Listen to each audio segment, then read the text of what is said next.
Media बंधुओं, जैसा कि ये विदित है कि अब पुराने संसद भवन की विदाई हो चुकी है, जिसे आसानी से भुलाया नहीं जा सकता है। और वहाँ मुझे भी संसद के दोनों सदनों में जाने का मौका मिला है। ये मेरे लिए सौभाग्य की भी बात है। तो वहीं दूसरी तरफ आज से वहाँ नवनिर्मित संसद भवन की भी शुरुआत की जा रही है, जिसका हमारी पार्टी दिल से स्वागत करती है। और आज इस नए संसद भवन में केंद्र सरकार द्वारा महिला आरक्षण बिल प्रस्तुत किया जाएगा। यह ऐसी मीडिया में काफ़ी आम चर्चा है,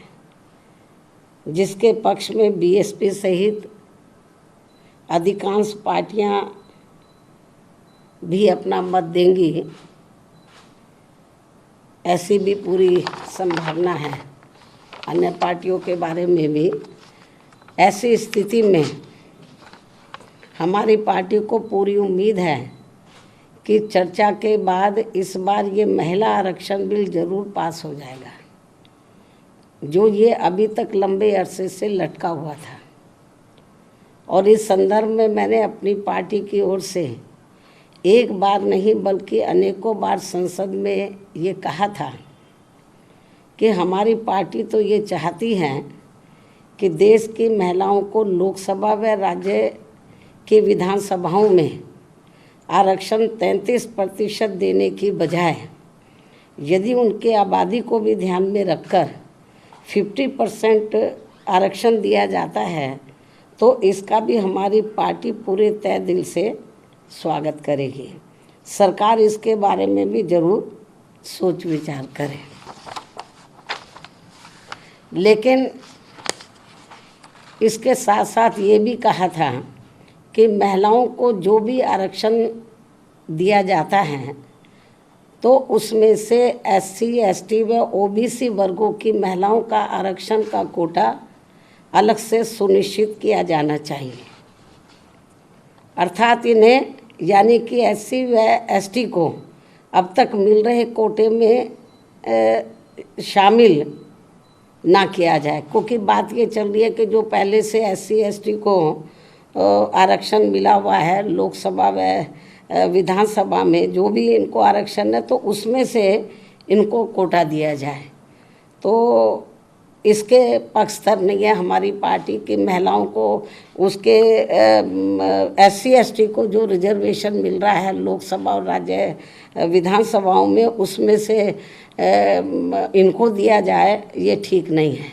उनका बना रहे, जो अब 33% दिया जा रहा उसमें से इनकी व्यवस्था होनी चाहिए। अर्थात वरना इन वर्गों के साथ काफ़ी नाइंसाफ़ी होगी।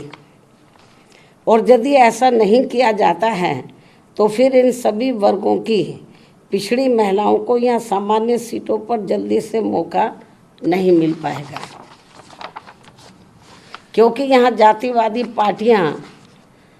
शुरू से ही इन वर्गों को किसी भी क्षेत्र में आगे बढ़ते हुए देखना नहीं चाहती हैं। जबकि भारतीय संविधान के मूल निर्माता परम पूज्य बाबा साहब डॉक्टर भीमराव अंबेडकर ने इन वर्गों के पिछड़ेपन को दूर करने व इन्हें स्वाभिमान की जिंदगी बसर करने के लिए इन्हें सरकारी नौकरियों व राजनीति आदि में अलग से इसलिए आरक्षण देने की व्यवस्था की थी, क्योंकि इन वर्गों के लोग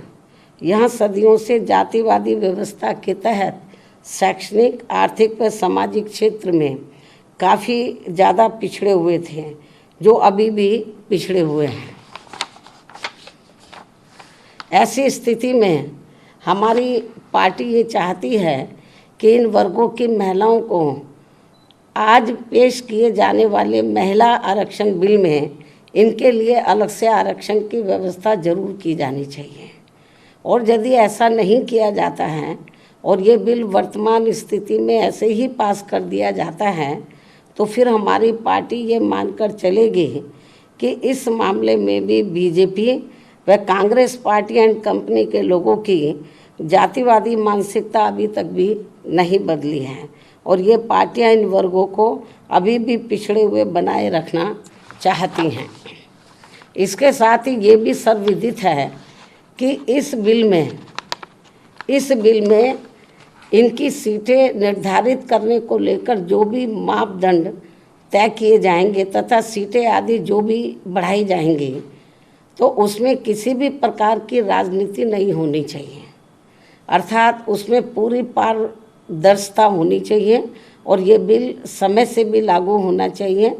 बीएसपी की ये पुरजोर मांग व सलाह भी है। इसके साथ ही हमारी पार्टी यहाँ ये भी कहना चाहती है कि यदि आज आ रहे महिला आरक्षण बिल में हमारी पार्टी की इन मांगों पर अमल नहीं किया जाता है तो भी ऐसी स्थिति में हमारी पार्टी आज संसद में प्रस्तुत किए जाने वाले महिला आरक्षण बिल को फिर भी इसे समर्थन देगी व पास कराने में पूरी मदद करेगी, क्योंकि यहाँ सभी जाति व धर्मों की महिलाओं को हर मामले में पुरुषों की तुलना में अभी तक भी काफ़ी पिछड़ा बना के रखा गया है। अर्थात देश में सब समाज की महिलाओं की सुरक्षा, सम्मान व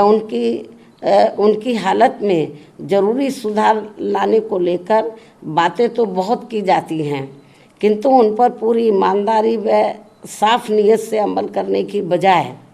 उनकी घोर अनदेखी करना तथा उन पर उसी आधे अधूरे मन से काम किया जाता है जैसा कि संविधान के मानवीय एवं कल्याणकारी उद्देश्यों के साथ ही पहले एससी व एसटी और अब ओबीसी समाज के आरक्षण को निष्क्रिय व निष्प्रभावी बनाने का खिलवाड़ लगातार किया जा रहा है और इन मामलों में कोई भी पार्टी किसी से कम नहीं है, बल्कि कोई पार्टी थोड़ा कम है तो कोई ज़्यादा है। अब मैं अंत में वर्तमान केंद्र की सरकार द्वारा आज लाए जा रहे महिला आरक्षण बिल का समर्थन करते हुए अपनी बात यहीं समाप्त करती हूँ। धन्यवाद।